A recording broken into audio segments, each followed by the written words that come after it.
He sat quietly, but I could feel tension in the room.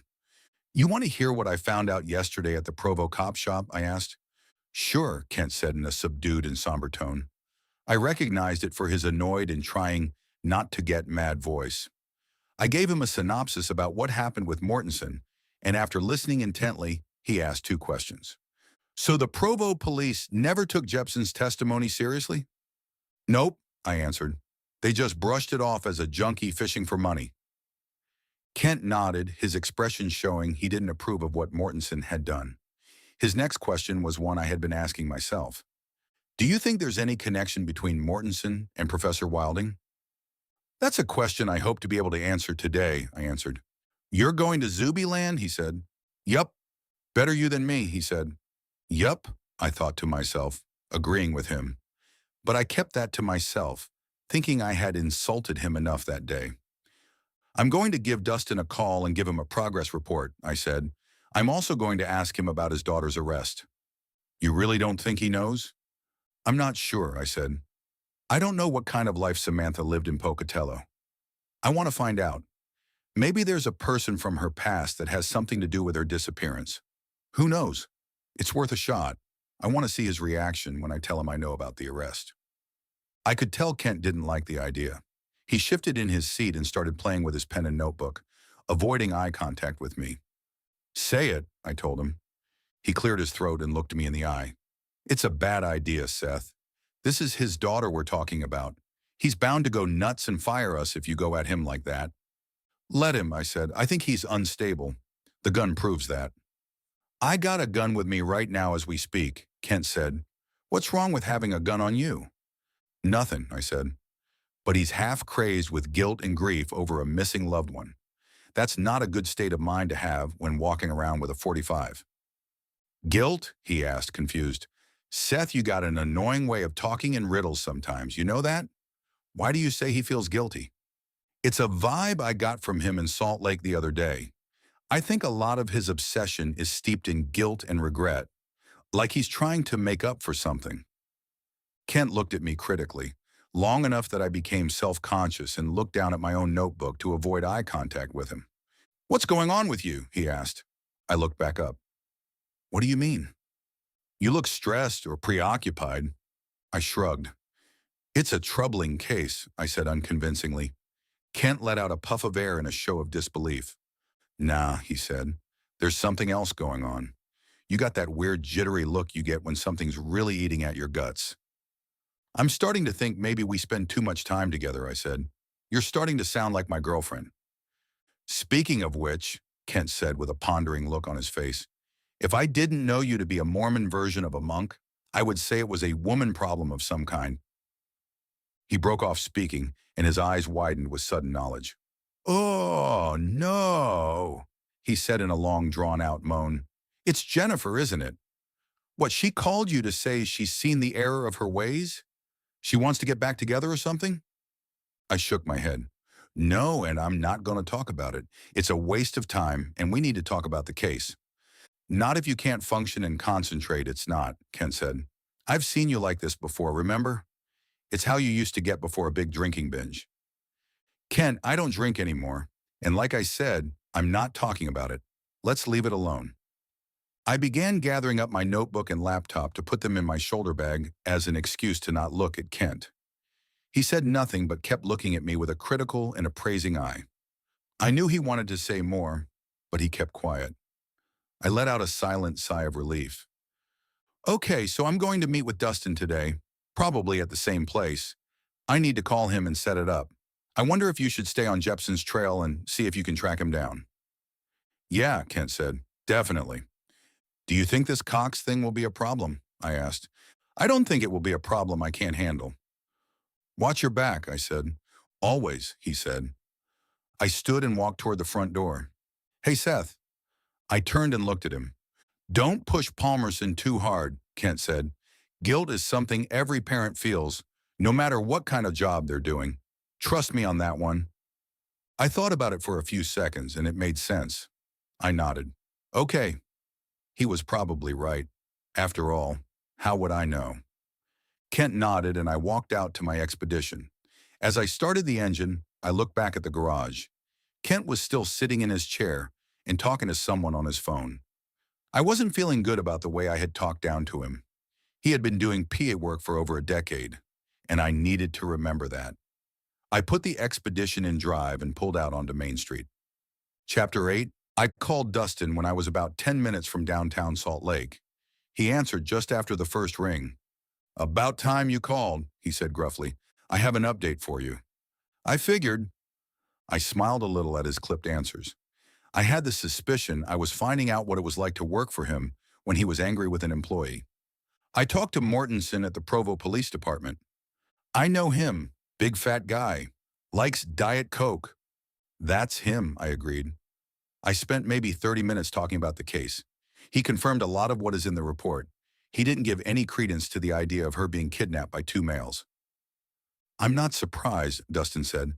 "I'll bet he poo-pooed the idea of her and the BYU professor having anything going on too." "He did. He also acted very strange when I brought it up." "Yeah, I'll bet he did," he said with a contemptuous tone. "You sound like you don't believe him." He laughed with his smoker's hack and cleared his throat. "You do?" he asked mockingly. "About the supposed affair between Samantha and the professor? Or just him in general?" "Both," he replied. "I think he's holding back on something," I said. "Well, I think he's full of crap," Palmerson stated. "About what?" I asked. "About what?" His tone suggested I was stupid, and his gravelly voice gave it an extra hard edge. "About everything. About her and that Professor Wilding not having an affair. About that homeless guy lying, and about Samantha not being led away by two guys." "Dustin, tell me something I haven't heard yet," I said. "I'll give you the point that Mortensen seems to be hiding something about the professor, but he makes a good case about Jepson not telling the truth. The Provo police, I mean, have dealt with him before. He's got a history of making things up for money. There's good reason not to believe him." "I know all about that," Dustin said. "I talked to him. I believe him. I was a salesman and an employer for 30 years, and I know a liar when I meet one. That guy wasn't lying." I felt confused. "Do you mean Jepson? You talked to him?" "Who else would I be talking about?" Dustin demanded. "You didn't mention that when we talked earlier this week, and it's not mentioned anywhere in your note," I said. "And if you had given me an update on time, like you were supposed to, I would have let you know about it." I bit my tongue and didn't say I had told him at Denny's that the next time I would call wouldn't be until Friday. "How long ago was this?" I asked. He didn't answer right away, and I could hear a scratching noise like he was rubbing some stubble on his cheek. My attention was suddenly drawn to a black Ford pickup coming within inches of my front bumper, and I had to hurriedly step on the brakes to avoid hitting him. I swore a little, and Dustin shot back. "Give me a second, will you? I'm trying to remember." "That wasn't for you," I said. "Some guy almost took the front of my truck off." "You're driving?" he asked, surprised. "Yeah, I'm not rich enough yet to have a chauffeur." "Why are you on the phone with me then?" he asked, his voice rising and getting upset. "I got a friend who was almost killed by some idiot distracted by a woman on her cell phone last year. I hate people who drive and talk on their phone at the same time." "I can't use telepathy, Dustin," I said, getting testy myself. "I have to be able to get up there to you somehow," I added. "Up here?" he asked in a shocked voice. "Why are you coming up here? Kid, I'm seriously wondering again if I should have hired you guys. You don't seem to have any common sense. What in the world are you going to find out coming up here that you couldn't find out with a phone call?" I didn't answer right away. Instead, I concentrated on the road, still slightly on edge due to almost getting hit by the pickup, but also because I knew it was important to keep my cool. Dustin Palmerson was one of those people who knew how to push buttons, even without trying to do so. I figured Dustin spent a lot of time retracing his steps and putting out fires he started. It was a trait that made him a successful business owner, but also hard to be around. I figured that moment was as good a time as any to bring up Samantha and her drinking incident. It was probably a little vindictive of me, but it was also a good tactic to regain some footing. He had just bulldozed me with the information about Jepson and was using that fact to argue that I didn't know what I was doing. I decided a revelation about his daughter just might be enough to shut him up for a minute. "Dustin, did you know Samantha was arrested for public intoxication in Salt Lake a month before her disappearance?" I asked. There was nothing from him for a few seconds other than his raspy old man breathing and then his smoker's hack as he cleared his throat. "What?" he started to say. Then he stuttered. "What did you say?" "I asked if you knew Samantha had been arrested for public intoxication in Salt Lake a month before her disappearance," I said again. "Did you know about it?" "Are you playing games with me?" he asked, instantly angry, his voice cold and meticulous. It was the voice of the successful construction company owner, a guy whose path you didn't cross. I felt a tinge of guilt but quickly quashed it. His answer and his anger told me a number of things. One, and the most important one, was that he actually had no idea it had happened. Additionally, I had gotten to him and broken his stride. Dustin had been on his way to firing me, which, outside of the financial hardship it would cause, meant little at the moment. I had zero desire to work for a person who talked down to and insulted me. "No, I'm not playing games, Dustin," I said. "I'm asking you a genuine question." Samantha was arrested for public intoxication. She was never convicted of it because she disappeared before her trial date. She spent a few hours in a drunk tank in Salt Lake. Does any of that ring a bell for you? I moved over a lane to get off on the 6th South for downtown Salt Lake. I didn't catch the few expletives Dustin blurted out at me since I was busy meandering through traffic to get into the far left lane so I could turn north on 3rd West. One thing I was going to buy when I got a chance to make it to the store was a decent hands-free device. It wasn't illegal to talk on a cell phone while driving in Utah, but I had to admit it was pretty dangerous while in traffic. Dustin finished swearing and asked, "Who do you think you are?" "Look, I'm 5 minutes from your hotel if you want to meet me in the Denny's again, like last time. Let's save all this, and you can tell me what a scumbag you think I am in person. I'm gonna hang up, though, 'cause I think I'm going to get in a wreck." Then he started laughing. It was the same loud laugh that had garnered the attention of the Denny's manager. I couldn't tell if it was his smoker's hack that caused it or his big mouth, but it almost exploded my eardrum when he did it. I dropped the phone in response, then fished it back to my right ear when I guessed he was done. "Dustin, how about you calm down and I'll see you at the Denny's," I said. "You really are an idiot, aren't you?" he said. "I'm back in Idaho, you moron." He began laughing again, and I had to jerk the wheel hard to the left to not miss the entrance to the Denny's parking lot. I quickly parked in a slot near the front door and put my expedition in park. "You could have at least told me that 10 minutes ago before I got off the freeway," I said sharply. I couldn't tell if I was more upset about driving all the way up to Salt Lake for nothing, or the fact that Dustin was openly mocking me. This only caused him to laugh more, and I found myself getting angry. He wasn't just being a cranky old man anymore. He was being a bona fide jackass. "I guess you should have checked in with me yesterday, like you were supposed to," Dustin said. "I could have saved you a trip up there altogether." I was mad, but I wasn't going to let him get us off the topic of Samantha. "First of all," I said, 3 updates a week. As of today, it's only been 2 days since I last spoke to you. I told you Tuesday I wouldn't for certain call you until Friday. There's been a few developments, and I have a few questions for you, so I decided to meet you in person for an update. I'm doing exactly as we agreed.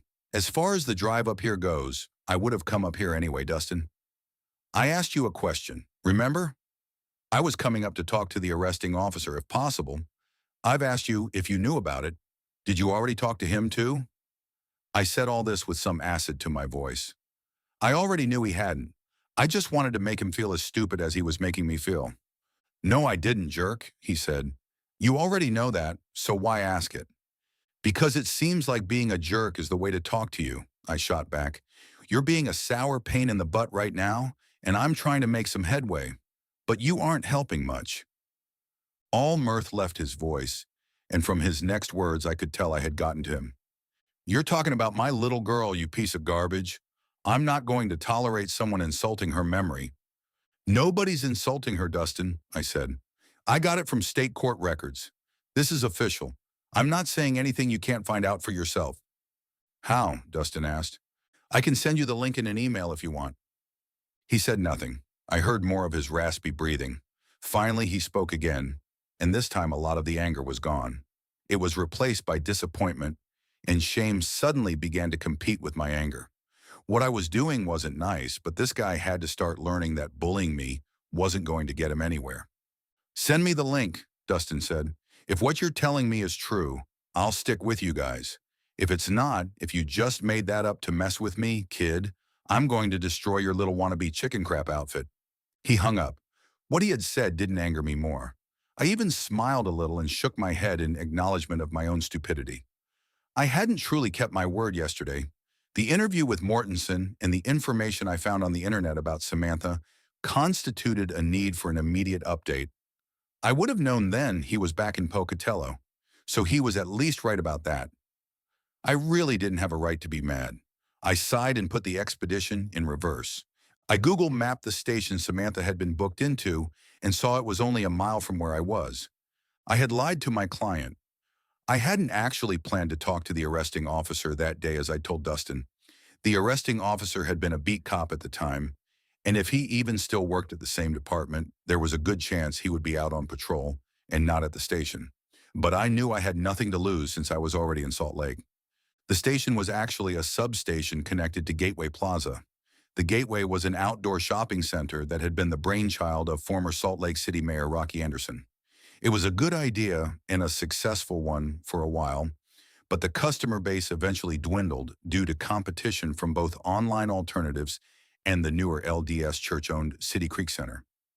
I hadn't been there in years, and I was surprised at how many of the stores Jennifer and I had once visited as a young married couple were now closed up and gone. I walked into the police substation, half expecting it to be closed, but I was greeted by two uniformed officers seated at a rectangular table in the center of a spacious room. Both cops, one male and one female, looked at me with a mixture of curiosity and wariness. I imagined the usual visitor was of the homeless variety, considering the large number of them I saw loitering outside. The substation appeared to be barely more than an office space. In the back of the room there was a closed door. I imagined it led to a temporary holding area for arrested individuals the cops brought to the substation until they could be transferred to the main city jail. "May I help you?" the male officer asked. He stood and slowly walked toward me. He was Hispanic, thin and a little bony, and maybe close to 6 feet tall. His hair was combed straight back from his forehead and his eyes were a hard and sharp mocha. They spoke of intelligence and a lot of hard experience. I could tell he knew of their effect on people, and I imagined he often made use of that. Being able to stall someone, even for just a second, would be an advantage no cop would hesitate to use. His uniform was the standard borderline BDU you'd often see police officers wearing. I was old enough to remember a time when regular beat cops wore an actual uniform instead of looking akin to a soldier in a war zone. "Yes, or at least I hope you can," I answered. He continued to walk toward me, very calm and confident. I'd been around a lot of cops. The calm demeanor was a front. It was done to disarm, literally if need be, the person they were approaching. The confident part was also for show. The goal was to send a message. I can hurt you if I need to. Some cops only had the calm part of it down. Those guys were people you could talk to, but they might not be the ones you hoped would show up if you had an intruder in your house. Those guys might not cut it when the stakes were high. They might buckle under stress and make things worse by overreacting or underreacting. Others had only the confident part down. Those were the guys who rushed in, swinging first and asking questions later. That was okay if they were SWAT or something like it. They could be the kind that would stop a mass shooting or a hostage situation that was going sour. But those guys were also the types who made the news because they might go to the baton too soon or knee a perp one too many times in the face, all while it was being recorded on someone's cell phone. The best were the type that maybe stood before me. They had a balance of both. They had experience dealing with the worst of the job, but they were also mature and smart enough to not let it go to their head. In other words, he was the true blue line that helped keep things from going off the rails. I was glad when I read his name tag. Officer Diego Menendez, the guy I wanted to talk to. "Officer Menendez," I said. He nodded. "Yes, sir. How can I help you?" "Do you mind if I ask you how long you've been assigned to this substation?" His only reaction was an almost indistinguishable shift in his eyes. "A little over 4 years, he said as coolly as before. I did some quick arithmetic in my head and nodded to myself when it fit. Why do you ask? He said. I didn't answer him, but instead asked another question. Do you remember arresting a young woman in her 20s by the name of Samantha Palmerson? Menendez didn't give anything away. He kept eye contact with me and seemed to calculate his response, or perhaps why I would ask such a question. Are you her boyfriend or something? He asked. Nope, I said. I'm a private investigator looking into her disappearance. This got a reaction from him. He shifted a little in his stance, and his eye contact with me shifted a little to the side. I couldn't tell if it was surprise or anxiety. He nodded. Oh, that's Samantha Palmerson. Right. His expression changed to confusion as he looked me in the eye again. But that was years ago. 3, to be exact, I said. He nodded again, as if that made sense to him. I remember her, he said. What do you remember about that night? I asked. He suddenly became anxious when he noticed the other officer in the room locked on our conversation. He pointed to the door I had entered and said, Let's step out front. I didn't argue or ask why. If there was a reason he didn't want co-workers to be privy to our conversation, it was no concern of mine. I was just glad he was willing to talk to me. We walked out front, and Menendez waited until the front door had completely shut before looking at me and asking, What's this all about? I told you, I said, a little confused by the question. I'm a private investigator involved with the Samantha Palmerson case. Yeah, you said that, but I'm wondering why all of a sudden a PI turns up here to talk to me. Who hired you? I didn't answer and didn't have to. I wasn't going to, unless I thought it could help me in some way. That's confidential, I said. Then so is anything I got to say about it, Menendez said. He immediately turned his back on me and walked back to the door of the substation. Why do you want to know who hired me? I asked to his retreating back. He said nothing and kept walking. And just as I was ready to go back to my vehicle with the conviction he wasn't going to say anything more, he turned and looked at me angrily. You know, all of this is ticking me off, he said. I don't deserve any of this crap. I've never once violated a command, and I don't know why you jerks think I would do so now. I was stunned and only looked at him, saying nothing. He opened the door to the substation and walked in. I was sorely tempted to go in after him and ask him what he was talking about, but something told me it was a bad idea. Cops could be pushed sometimes, but only under careful and controlled circumstances. Usually those circumstances involved lawyers and courtrooms. I had no intention of involving either one of those if I could help it. Instead, I got in my vehicle and drove back to Utah County.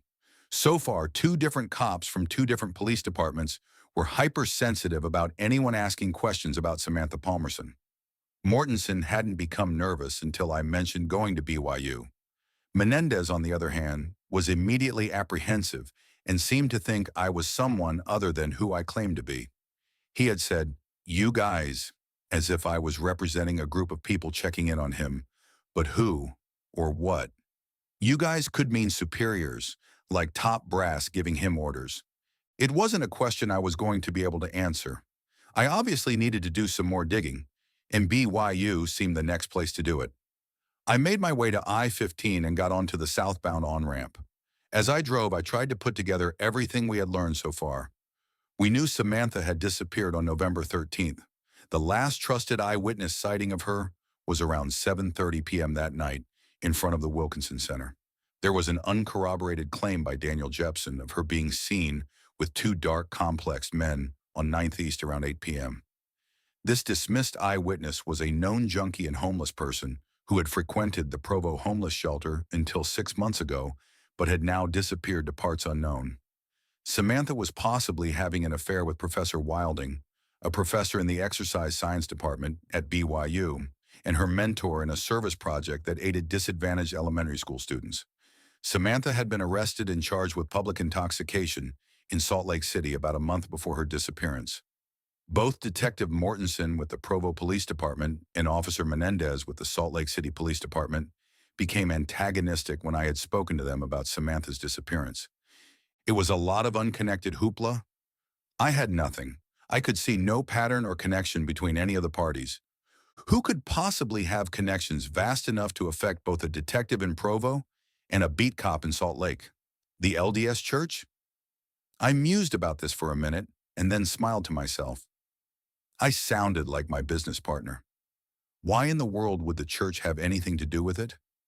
Because of Wilding? because he was a professor at BYU and a member of a stake presidency, and that could look bad for the church? I supposed it was possible, but I doubted it. The LDS Church had been burned one too many times trying to sweep things like that under the rug in the past. The protocol more recently for the church had been to distance itself from scandals as much as possible. There was something else going on here that I wasn't seeing. The main investigator for the university police into Samantha's disappearance had been Lieutenant Christopher Grayson. I would start with Wilding, who I knew was back from Ireland and lecturing today, then Grayson if I had time. BYU wasn't my favorite place to be. I didn't hate the school like Kent did, but I felt like I was a zoo exhibit whenever I set foot in the place. It wasn't just that I was more than a decade older than most of the students I saw. It was the fact that my life was off-kilter from how I knew most of them lived. I guess, in a way, I didn't like going there because it made me feel guilty, maybe a little inferior as well.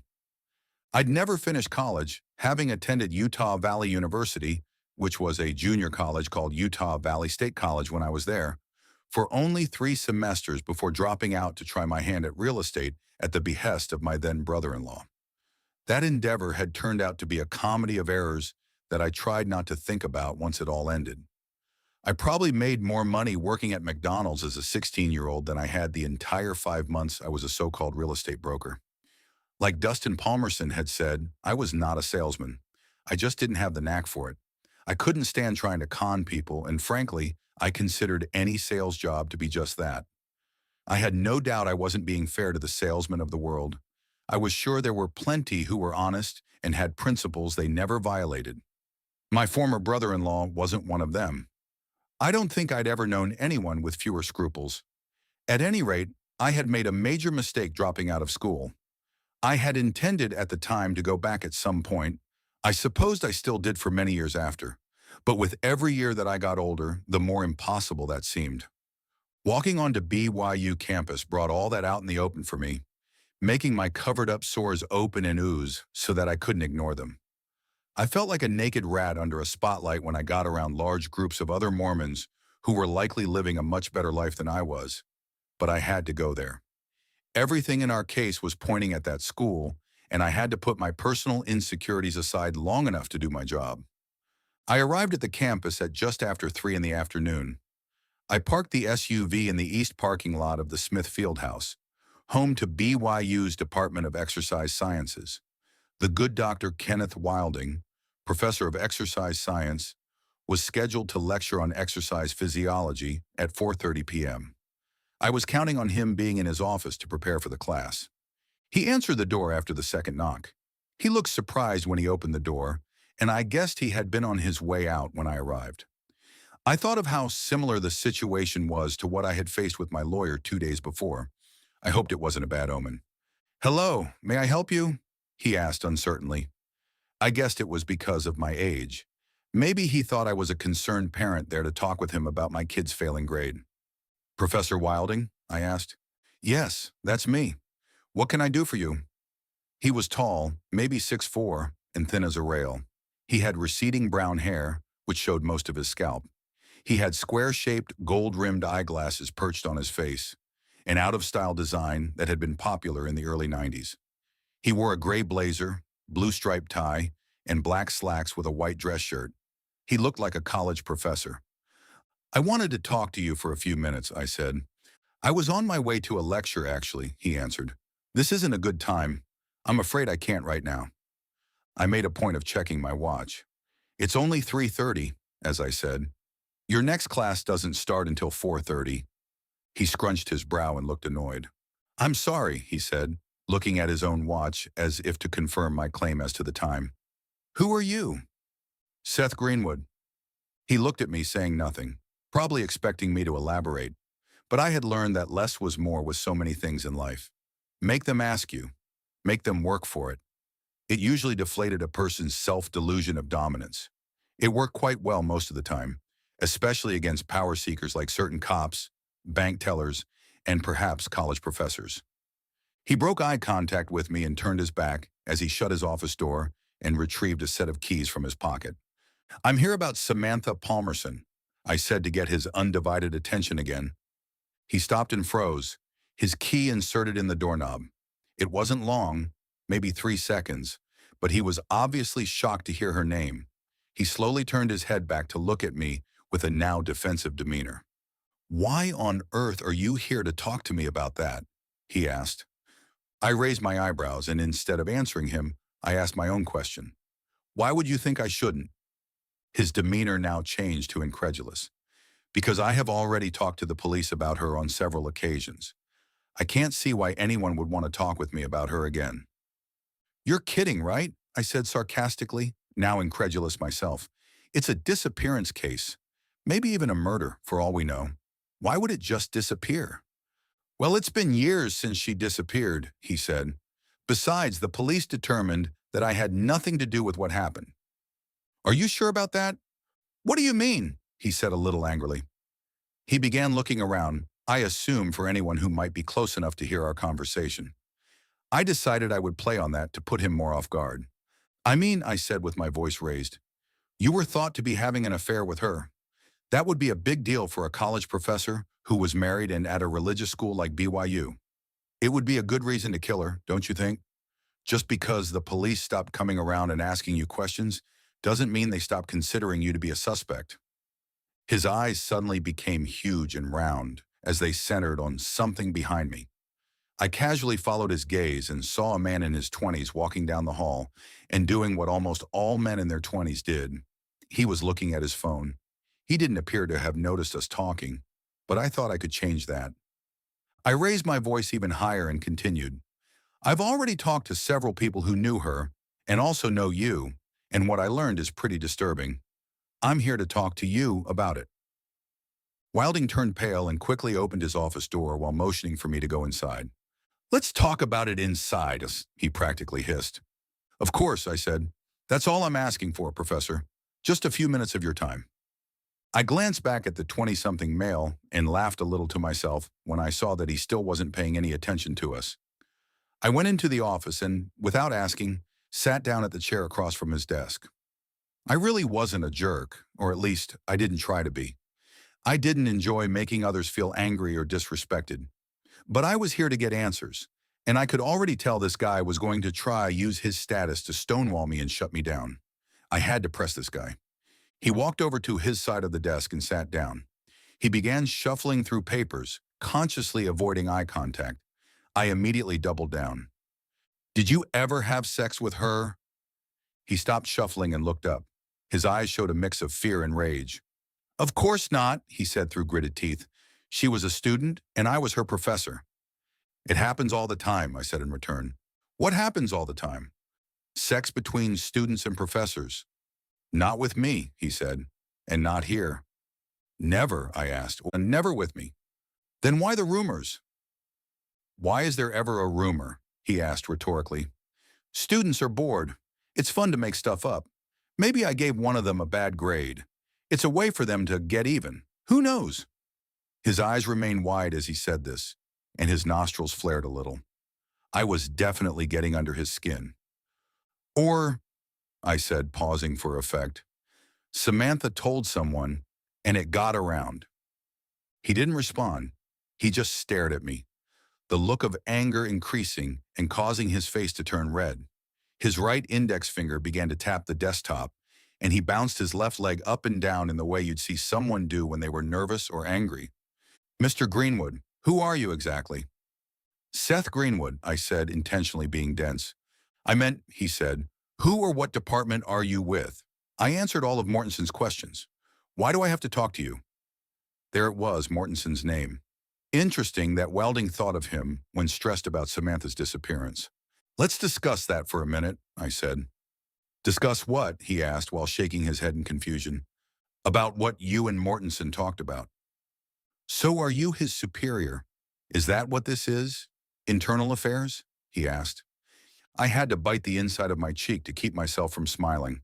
The idea that I was an internal affairs officer here in his office and talking to him alone was ridiculous and betrayed Wilding's reliance on TV police dramas for his understanding about police and how they work. I wasn't going to answer that question unless I had to. Let him believe I was a cop. "So what did you talk about?" I said, once again ignoring his question and hitting him with one of my own. The same thing we are, Welding said. He asked if I had a relationship with Samantha, and I told him the truth, that I didn't. Nothing else? He shrugged and looked genuinely perplexed by my question. No, he said. Why would we? There was never a discussion about impropriety with the Provo police. What? I don't understand. Impropriety. Are you friends, maybe? I continued with my questions. Do you know him personally? Well, I met him, Wilding said. I know his name. We had several interviews, that's all. No, I wouldn't call us friends. Did you threaten him? You or someone from the administration? Threaten him? He laughed and looked at me as if he expected me to suddenly yell, April Fools. I'm not an idiot, Mr. Greenwood. I'm not going to threaten a police officer. I didn't mean physically, Professor Wilding, I said. I meant professionally or civilly. Maybe with a harassment suit or something? Maybe threaten to get him fired from his job? His smile went away and his anger returned. No, he said. I didn't threaten him in any way. In fact, I wouldn't have been able to if I had wanted to. How am I going to threaten a police officer's job? I raised my eyebrows in surprise. Is that a serious question? I asked derisively. BYU is a powerful institution in Utah County. I think you, and definitely someone above you, could cause anyone in this valley a lot of trouble if you really wanted to, especially if that person was LDS. I immediately regretted saying that. It sounded anti-Mormon, and though I did have some hang-ups about the Mormon church, I most certainly did not hate it or consider myself an adversary. His reaction confirmed it was the wrong tactic. His anger became palpable, and he stood up from his desk. I demand you tell me who you are right now, or I'm going to call the campus police and let them deal with you. This gave me pause, since Grayson of the university police was still on my docket. Wilding calling them and making me appear to be a troublemaker was the number one thing I didn't want. I cursed myself for getting sidetracked and steered the conversation back to Mortensen. Mortensen seems scared of you, Wilding, or at least of BYU, I said. Mortensen, he asked, disbelieving. Yes, Mortensen, I said. He gave me the impression he didn't want me to come here and talk to you. Wilding narrowed his eyes. So you're what then? His attorney? Provo Police Public Relations? Why are you here? I told you, I'm Seth Greenwood, and I'm here to talk to you about Samantha Palmerson. You've already told me that. I asked you what this is all about, and you just want to play games. I want you to leave. I'm done answering questions. If you have any more, you will need to do so through my attorney. I didn't move. I only stared at him and smiled. I don't see anything funny about this, Wilding said. I'm serious about calling the police. I want you out of here. It's funny, I said. It's funny to harass people. I have friends in both the city and state governments, Mr. Greenwood, and I can guarantee you they won't agree with you. I've been a tenured professor here for almost 10 years. I'm not some drug addict or criminal you can bully with your badge. You don't seem to have a problem using your authority to bully people, though, I said. Is this the same tactic you took with Mortensen when he came to see you? I asked. I was really pushing it now, and if Kent had been there, he would have been giving me a contemptuous look, a look that would convey the question, and I'm the one who doesn't have any tact? I was blowing it. I could chalk it up to frustration with the constant stonewalling I had been running into. Maybe Kent would have been a better choice to talk to Wilding after all, since he had been getting better results than me. I'm not bullying anyone, Wilding replied. I'm protecting myself. Against what? I asked sharply. I told you I was looking for info on Samantha Palmerson, not you. You all but accused me of having an affair with her, as well as insinuated that I had something to do with her disappearance. I'd hardly call that just looking for information. He had me on that one, but I wasn't going to admit it. I could tell he was hiding something. He was fidgeting around and was way too upset for there not to be something wrong. I decided I would press even harder. I figured I had nothing to lose. You telling me the truth will help me find her, Professor Wilding. You not telling me just confirms my suspicions that your involvement was more than just having sex with her. He rose and charged around his desk until he stood less than a foot from my chair. His eyes were wide with rage, and spittle flew from his mouth as he screamed. I have never had sex with her. Do you understand? I've said it before, and this will be the last time. If you accuse me of that again, I will sue you in the Provo Police Department for slander. Are you hearing me? Being in a seated position made me extra vulnerable to attack. Not only did it limit my motion, it also severely limited my ability to counterattack. I didn't rise when he approached the chair, but I did ready myself to strike and stand if he showed any sign of getting closer to me. There were a few effective targets a seated person could choose on a standing opponent. It mainly came down to groin and knee targeting. I braced my left foot on the floor to give me the leverage I would need if I chose to strike out. I forced my demeanor to remain calm. I looked him in the eye, not in a challenging way, but in a confident manner. If he still had any compunction against attacking me physically, he would likely notice this and calm down. I'd found that enraged people were only half rational at best, and what guided them was emotion rather than cognition. When someone was severely enraged or scared, he would fall back to primordial behavior. It was all about feelings and visual gestures.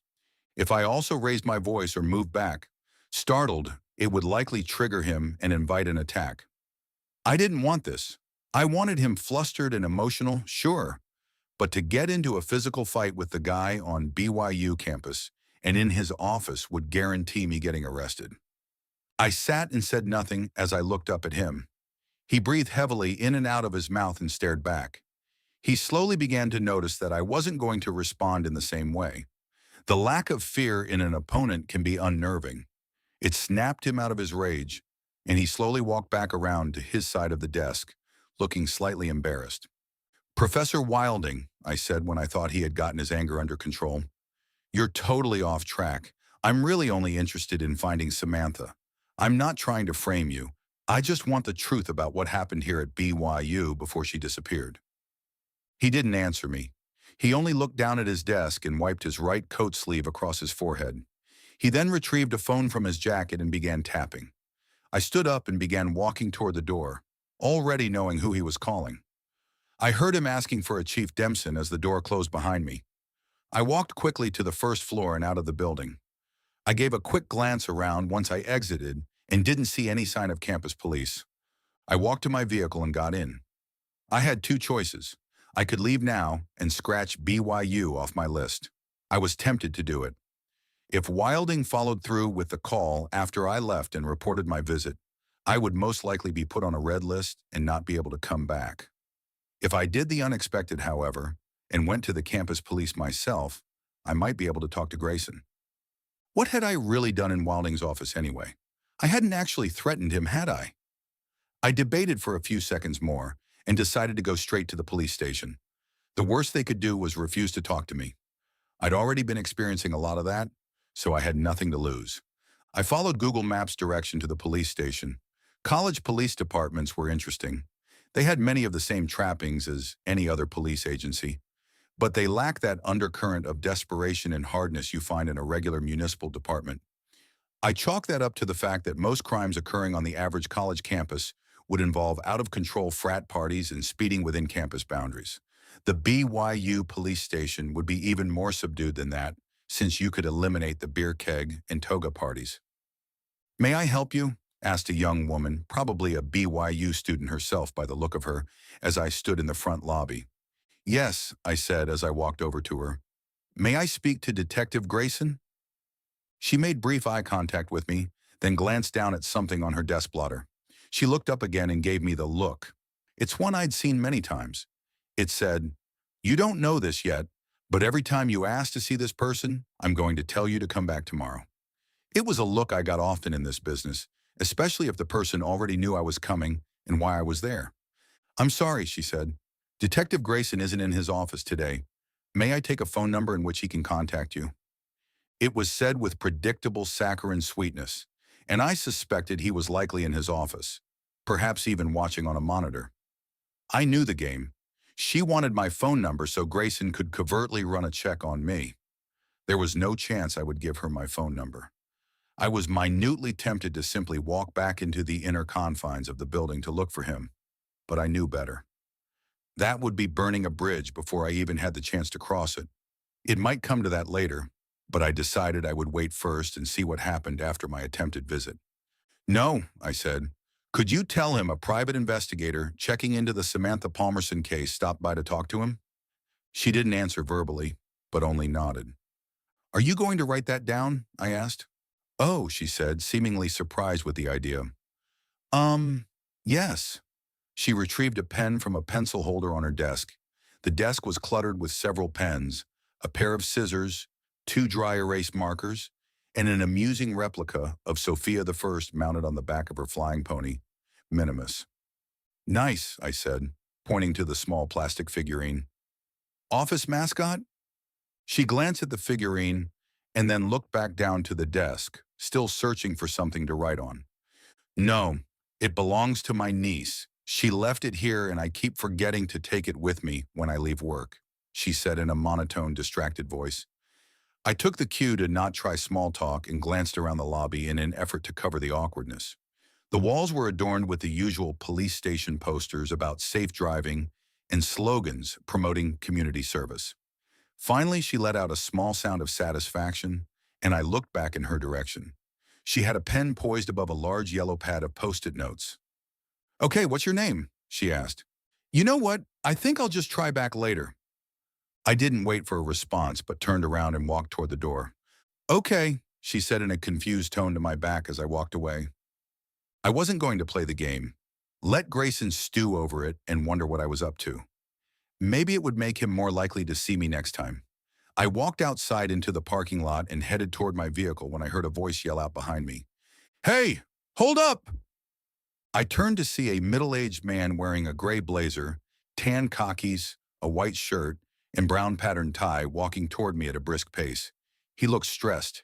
His face was red, and I could see even from 20 feet away a slight twitch above his right eye. It made his right eyebrow bounce up and down as if it were a small furry caterpillar doing a dance. I gave him my best disinterested look and continued walking toward my Ford. The man sped up and made a beeline straight for me. What is it that you want? He asked in a no-nonsense tone that only cops and fed-up moms use. I stopped, turned toward him, and frowned. I wasn't in the mood for attitude. I was especially not in the mood for cop attitude. Are you Detective Grayson? I asked as he drew near. Why did you walk out like that back there? He asked, ignoring my question. I only shrugged. If he wasn't going to answer me, I wasn't going to answer him. His frown turned into an angry scowl. It was rude, buddy, he said, and frankly, it set up a red flag. I want to know why you're here. I really wasn't in the mood, so I turned my back and kept walking to my truck. Hey, he yelled after me. I sensed him pick up speed, and I knew I had to be careful. University police officers were not rent-a-cops. This was a legitimate police agency with state-sanctioned authority. Any physical violence on my part could and would be met with the same in return, and I would face jail time. Plus, I needed to keep some kind of professionalism. I was, after all, supposed to be the level-headed one of our team, and here I was ticking off the BYU police within the first 10 minutes. I stopped and turned around slowly and deliberately, and without any visible menace so as not to spook him. Cops generally had guns, and people who spooked them could find themselves with holes in their body where there weren't supposed to be any. My name is Seth Greenwood, I said in as even a tone as I could muster, and I'm a private investigator. His demeanor quieted a little when I said I was a private investigator, but he was still mad, and he proved it by grabbing my left arm and spinning me around, forcing me to lean against a Toyota Tundra that was parked a half-foot from where I had been standing. Amazingly, no car alarm was triggered. He quickly began to pat me down while hissing in my right ear. You don't come onto this campus and into our station treating our people like that. I wondered if he meant the girl at the desk or Wilding. And then giving me attitude when I ask you a lawful question, he continued. He reached into my pockets and emptied them onto the hood of the Tundra. It looked new to me. Pretty color too, a deep red. I felt jealous. I also felt bad for the owner if this guy just put some scratches on it. He finished patting me down and emptying my pockets. Then he stepped back, just out of arm's reach. Turn around, he said. I did, and I was greeted with the scene of him going through my wallet and looking contemptuously at its contents. Well, I guess you weren't lying about the private eye thing, unless this is a fake license. It's not, I said. Shut up, he said. I shut up. If there was one thing I'd learned about cops, it was that once you were engaged in a physical interaction, It was best, as a civilian, to let them establish their dominance. There were exceptions to this, of course. There were always exceptions. But those exceptions were extremely rare and would always have dire consequences. Typically, when a cop decided things had progressed to the point where they started laying their hands on you, you had to wait it out and let the lawyers deal with it later. This guy still hadn't identified himself. I thought it was likely Grayson, but who knew? Maybe it was the chief of the BYU police. He looked through the rest of my wallet and raised his eyebrows at something. He removed a card that resembled a driver's license. "You have a concealed carry permit," he simply stated. "I didn't find a gun." "Where is it?" "At home," I answered. "Bull crap," he said. "It's in your car. Which one is yours?" I was tempted not to answer him. He was out of bounds, and searching my vehicle for a gun was probably unconstitutional. He had asked me where I had a gun, and I had answered him. He didn't have reasonable cause. Normally, there wouldn't be any question about it. In Utah, once a permit holder declared he didn't have a weapon on his person, the issue was closed. But this was the campus of Brigham Young University, and the school had a policy of no firearms on their property.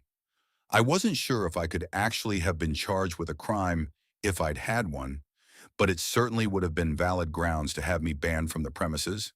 The truth was, however, I didn't have a gun in my car. "It's the brown Ford Expedition," I said, pointing to it. It was maybe 300 yards from where we stood. He looked over at it and sneered. "So you're telling me that if I search that thing, I won't find a gun?" "That's right," I said. He looked unconvinced.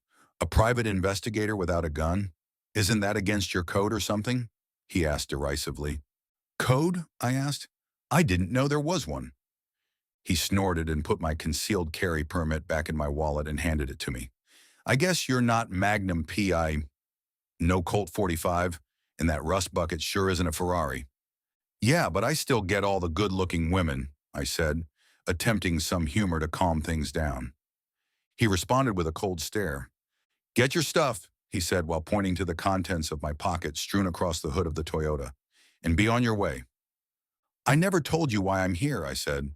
"I don't care," he responded contemptuously. "Then why did you come out here asking me that and emptying my pockets?" I thought. "It's a missing persons case," I said.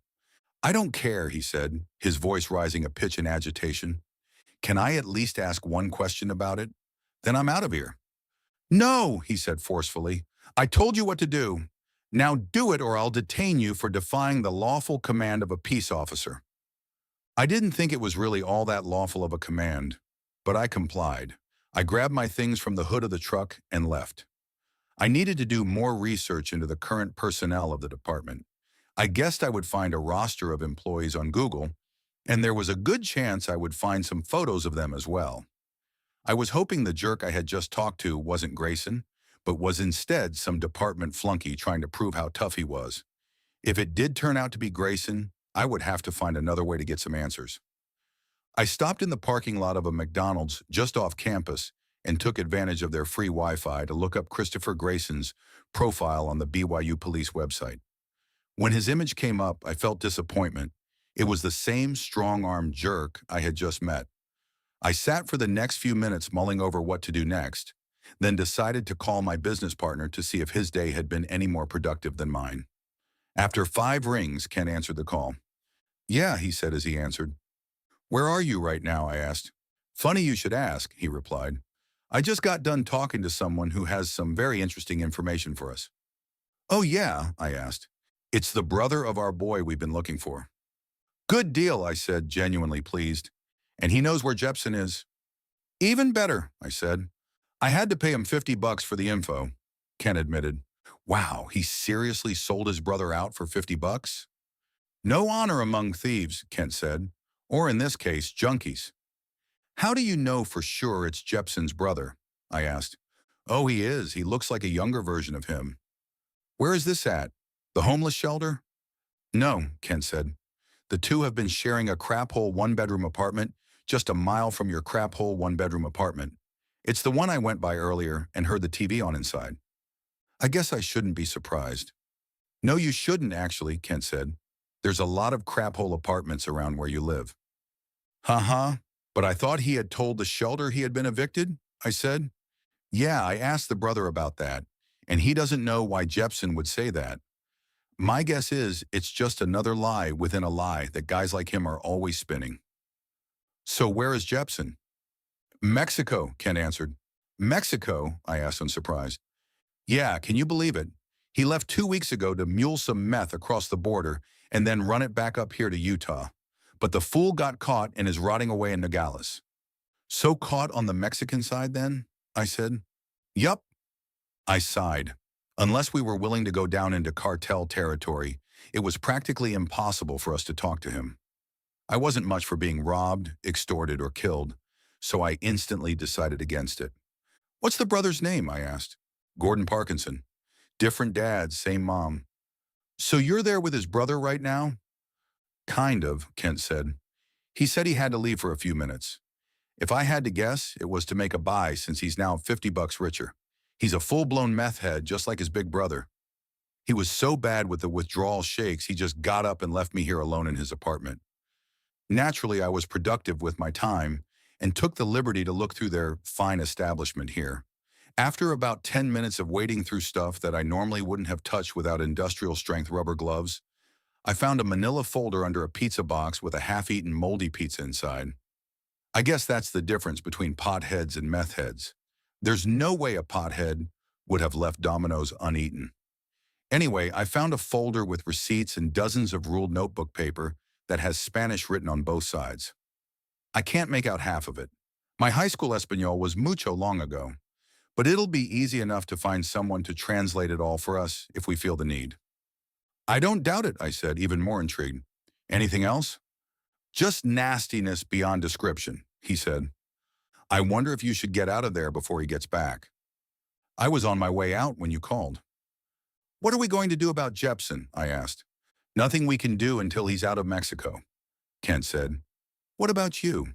How did the talk with Dustin go? Not good, he thinks we're morons. Can't argue with him there. Soy un perdedor, Kent said, quoting a song we were both fans of during our deep binge drinking phase. It was a line from Beck's Loser, and we both had felt it fit us perfectly at the time. I replied with the next line from the song.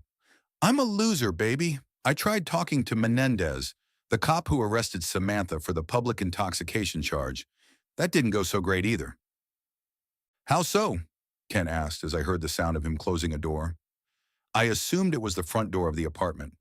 He got hostile and contentious with me the second I mentioned Samantha's name, I said. He waited until we were out of earshot of other cops before he would talk to me. He went into an almost instant rage and told me he hadn't defied orders, like he thought I was some kind of snoop checking in on him. What's that all about? Ken asked. I heard what sounded like a car door opening. I don't know, I replied. The familiar rumble of his Suburban's engine filled the ear speaker of my iPhone. We should look into the guy and see what kind of history he has, Kent said. There might be some dirt that could help explain what his problem is. I agree, but none of this is the reason I called, I said. I'm at a McDonald's near BYU right now because I got run off the university property. What happened? You drank a caffeinated Coke on campus or something, he said with his usual derision of the place. No, nothing that abominable. Besides, it's okay to drink one there now and still be a good Mormon boy. Kent emitted a snort of contempt and said, Whatever. What happened? I met Grayson. He wasn't very friendly, and I didn't leave a very good first impression. Oh, you didn't feel any brother in the priesthood love from him? I think if he could have gotten away with it, he would have beat me senseless and thrown me in a dumpster. He still might, as far as I know, I said. Well, that's not very Christian of him, Kent quipped. Definitely not. Weird too, Kent said. Very, I agreed. All three police departments that had anything to do with Samantha around her disappearance are both close-lipped and hostile. I'm starting to think we're dealing with bigger forces than we had anticipated. Are you talking state or federal? Kent asked. I guess I haven't thought it through that far, I said. I hadn't even considered it might be feds behind it. I was just thinking local cops in communication with each other, or maybe brass at the top telling their guys to keep it quiet. Why would you think feds were involved? Just an outside hunch, Kent said, not elaborating any further. It was one of his most annoying traits. Kent liked to think out loud, and often he would expect you to keep abreast to his thoughts, as if you were an empath able to read his mind. I cleared my throat to show my annoyance and repeated his sentence in hopes of getting the rest of his thought. An outside hunch. Yeah, I mean, it's just a thought I've been having. Uh-huh, I said, encouraging him.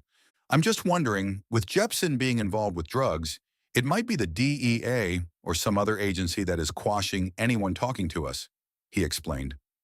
With Samantha's disappearance? I asked, confused. No, not that. At least I can't see how at this point. Right, I said, agreeing with him. But maybe looking into her disappearance is a thing the DEA or whoever sees as getting too close to what they have in play. Maybe they're afraid of spooking Jepson or those he's working with. So the BYU and SLC police departments are in on it too? I asked him. Well, I didn't say I had it worked out yet, Kent said. It's just a thought I've had kicking around. I dismissed it. Kent was an invaluable business partner, but sometimes he got off onto weird tangents. He was a huge fan of Coast to Coast AM with George Norrie, so conspiracy theories and the paranormal were right up his alley. Well, let me know when the black helicopters start following you, I said. Ha ha. I talked to Wilding too, I said. That went about as well as it did with Grayson, but I was expecting as much. I think that's our focus, Kent. He was too upset and too combative for someone who wasn't hiding something. We need to keep focused on him. I feel pretty confident that he was either responsible for Samantha's disappearance or knows something about it. You're sure whistling a different tune, Kent said. Yup, I agreed. And I'll eat the entire crow, including the beak, if it is him. But I need to talk to some of the faculty there. We need to poke around more. Knock on some closets and see what skeletons jump out. I also looked up some of the students who knew Samantha 3 years ago, and 2 of them are in a graduate program at the school. One of them was her roommate at the time she disappeared. Well, you sure did a good job making us some new enemies, Kent said. I hope I haven't pushed too hard too fast. No such thing in my mind. Are you going to try to talk to those students on campus? Ken asked. No, I said. I'm going to have to try and catch them at home.